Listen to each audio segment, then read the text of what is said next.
sports show here at Tiger Vision. This week we'll break down past and future events from the Carroll and Arweva varsity basketball games.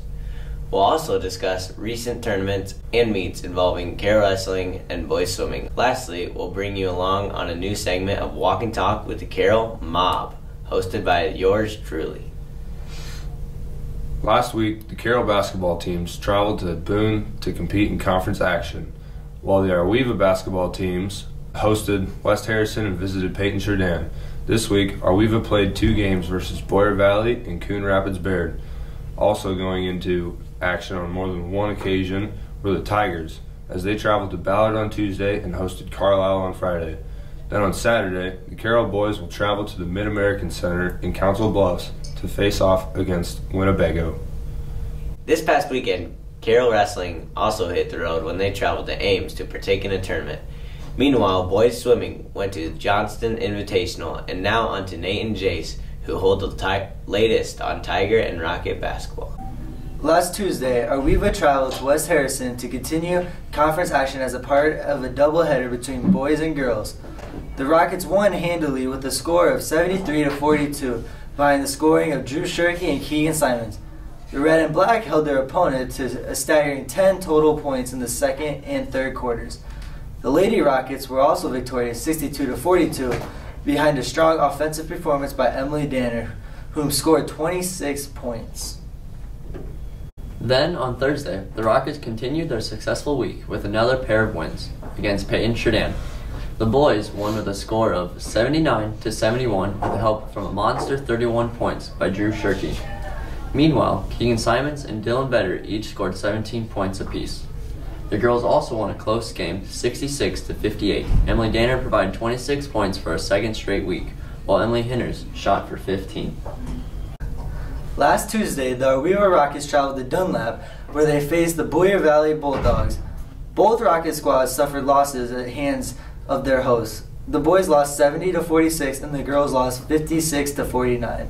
Last week, the Carroll Tigers defeated the Boone Toreadors 68-52. Cooper Ross and Boone Law shot for a combined 42 points. Boone continued his successful three-point shooting, going 4 for 6 from deep, while Cooper is currently first in the Raccoon River Conference in scoring per game through 8 games this season.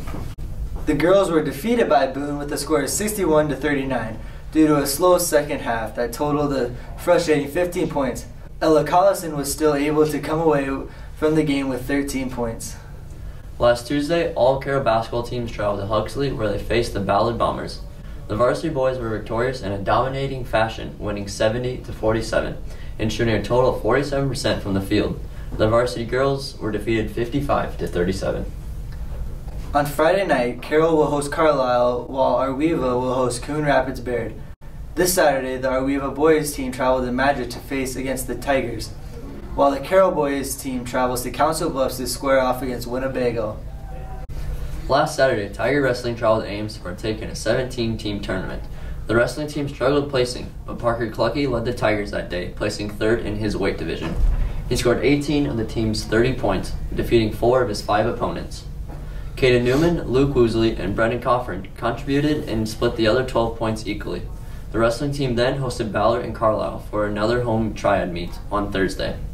This Saturday, the wrestling team travels to partake in the Perry Invitations, an event that contains a monstrous 16 schools besides Carroll. The Carroll boys swim team partook in the Johnson Invitational, where they faced off against 6 other teams. They couldn't find much placement on the podium, placing in the top 5 only 3 times. Carroll's best finishes were 3rd place by Sebastian Peck in the 50 free with a time of 22.47 and 200 free relay where Tyler Lux, Simon Peck, Trevor Danner, and Sebastian Peck placed 4th. The swimmers will now travel to Fort Dodge on Saturday for another invitational. Now to Cooper, who has the Carroll Mob on hand for another edition of Walk and Talk. Hi, I'm Cooper Ross, and I'm here with the Mob for a new edition of Walk and Talk. Let's get started. So, are there any additional members to the Mob other than you 4? There are actually 2 extra members to the Mob. We've got Tanner Higgins, who's been down with some sickness lately. We've had to have him on the bench, but he's coming back. He's rested, he's healthy, and he's willing to get back to the Mob. We've actually got Cody Brinker, who's also busy with some DMAC classes, so he couldn't be here today. How'd you guys come up with the name? I think it was Cody Brinker. We were on the road. Isaac wanted to make a Twitter account for the front row, and Cody suggested the Mob. Oh, how do you guys train for each day? We watch a bunch of YouTube videos about celebrations after three-pointers are made. And we always do the Aaron Peters ritual, the 250-pound benching. What's your guys' goal for each game, Nowdy? To get the crowd rowdy. So, does anyone ever complain about you guys' chants or anything? Or have you had any? Actually, it's kind of surprising, but a lot of the parents, as they walk by, they're really supportive, and they tell us to get rowdy, tell us to get loud. I feel like it's a good atmosphere for the entire gym. How do you guys get your information out and like what to wear for themes and everything? Yeah, Twitter. We use our Twitter account, The Mob. Go follow us. And you created that? Yep. All right. Well, this is our weekly walk and talk. Tune in next week for some more. Thank you. Thanks for being a part of Tiger Vision. Tune in next week for the latest news and statistics on Tiger and Rocket sports as winter seasons proceed.